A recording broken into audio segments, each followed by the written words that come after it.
I'm saying. You gonna sing? First question got to be about the R&B. I don't know what he's talking about. I can't believe he did me like that. What's the go-to thing? Yeah. Ooh, there's a lot of different ways I can go. I mean, I'm old school 90s R&B all the way through and through, early 2000s, you know, all that good stuff. A little Bobby, a little New Edition, Jodeci, Jagged Edge. I'm all over the place. All right. It doesn't matter. I was feeling Bobby this morning. But, yeah, absolutely. Boston guy. Yeah. Yesterday, watched you take one of your young teammates. You just put your arm around him and talked to him for a minute. And I asked Patrick today, they knew you were a great player, but you've proven to be a great leader since you got here as well. Would you talk about that side of your game, please, sir? To me, I'm just someone who loves the game. Like, just football, it's the most rewarding, most humbling, most, like, just everything. Like, you get everything you need to learn in life, and you learn through the game of football.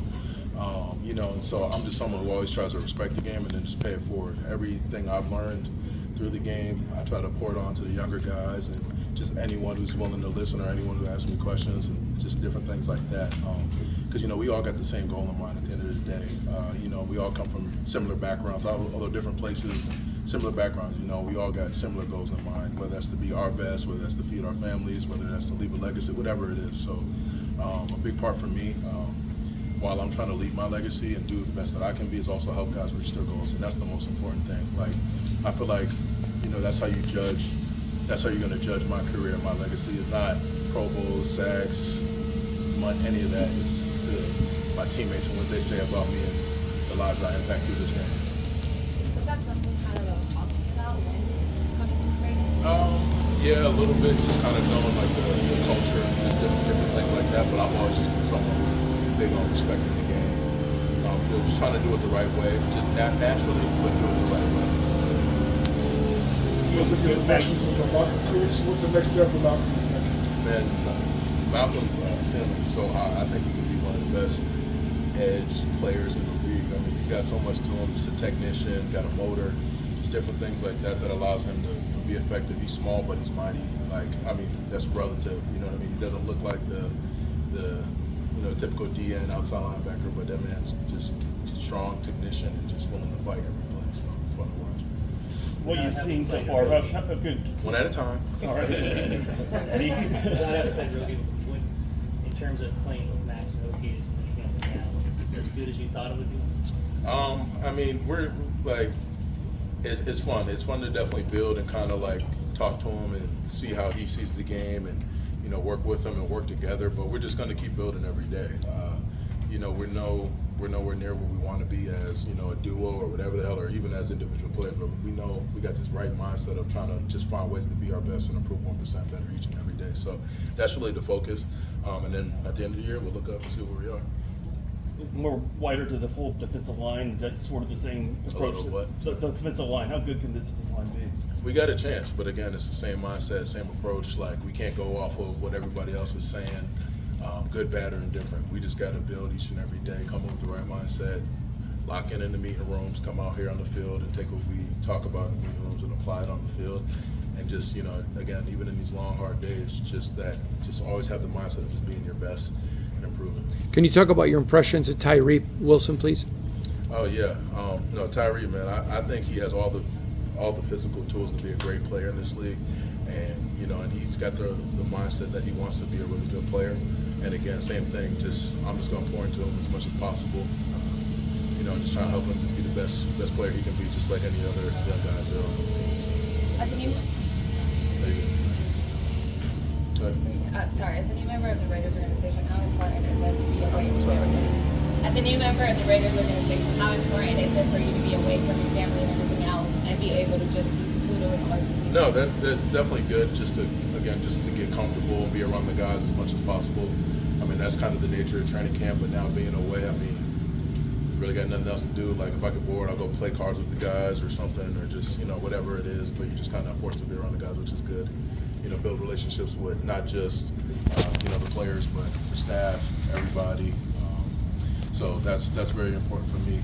You know, that's pretty much how I live anyway. I don't do anything else but football regardless. I don't have time for friends, family, really anyone. I just kind of am on football all the time, but it is what it is.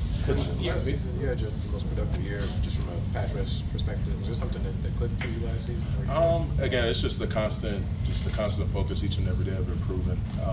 You don't know what at the beginning of the year, you work on so many things and you work on, improving all aspects of your game. So you don't know each year is different. You don't know what it's going to require of you or what it's going to look like. You just try to work on every bit of your game and improve each and every year. And, and wherever you end up kind of thing. But, just focusing on my craft and trying to develop. That's the biggest thing that, allows me to improve in the run game and in the pass game. Almost hate to bring this up, but Hard Knocks, the Giants, I don't know if you heard, there was some, I don't know if it was a scout or... You almost hate to bring it up, yeah, but you're going to... I know. The reason I ask is that as a professional athlete, Yeah. you probably learn to tune things out, like Absolutely. scouting reports and whatnot. I mean, is that just another example of just whatever? Absolutely, and at the end of the day, if I'm who I need to be for my teammates and for this organization, I don't care what anyone has to say. At the end of the day, I got a job to do, so as long as I do it to the best of my abilities, and as long as I do it to the standard that I hold myself to, and where my teammates and this organization need me, I don't really care. Just tune it all out. You're inherently going to have your battles with this offensive line are already started, but going to Absolutely. amplify with pads on. What have you liked about competing with those? I just love it. I mean, and that's the thing that I see the most, is just guys are just willing to compete. And that's the most fun part, this little back and forth. They get you here someplace, you get them here, hopefully more plays, a lot of plays. But, that's just what it's all about, and we're just making each other better. And we got a good front on both sides. So as long as we keep pushing each other, who knows where we can end up. So much of this game is about situational football. You guys came up with 2 interceptions in the red zone. Is it important to, even at this stage of the game, day 2 of training camp, to kind of build those sort of habits? Absolutely, because the game, it's the more detailed you are and the more heightened awareness you have, almost the faster you can play. And understanding situations is a big part of the game. There's so many little intricate parts of this game that probably a lot of you guys don't even understand. But the more detailed you are, the more of a heightened awareness you have, and all those little things. It helps so much. Just like you said, knowing the red zone, knowing it's third and whatever, it's second down, it's this, that, what teams like to do. There's all those little intricacies that go into it that are important to play well and play fast. Byron Young is a player that, as a rookie, didn't get a lot of burn last year, but it seems like he's getting more opportunities and practices so far. What have you seen from him? Yeah, no, BY, he does a heck of a job. He's definitely got a bright future ahead of him. And again, just another one of those guys I'm trying to pour into as much as possible. Help him out wherever I can, and I think he has the right mindset as well. Just trying to improve, trying to be better, and just trying to understand this league. And a lot of the time, in this league, when you're a young guy, you go through so much. It's such an adjustment going from college to the pros, and sometimes it does take a while to figure it out. But as long as you have the right mindset and the willingness, you'll figure it out, and it'll click. And and then the sky's the limit. Today, PG said that even as a rookie, you had leadership qualities and just to evolve into what you are now. Essentially, kind of like backwards. From PG, from what he was in Miami when you were there to what he is now. What would you say is different about him or better? Yeah, no, I definitely see a lot of growth in PG as a coordinator. Just his demeanor is completely different. Just his confidence, just how he, even just little things, commands the meeting room. You know what I mean? And, it just shows why he's been able to improve like he has as a coordinator and do the things he has done as a coordinator. And I'm excited just to see what we can do as a defense with his leadership. He told us today that he made a script error before practice today, and he was beating himself up for it. Like, to have a coach take accountability like that, what does that mean for you? And no, that is a big thing. He definitely does take a lot of ownership and accountability.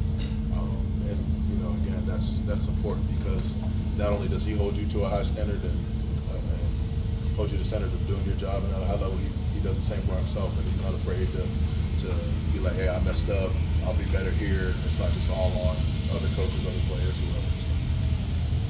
Who's the worst card player so far? Worst card? We haven't really gotten into it yet, but we'll see. I just know I'm the best. What's your favorite card game?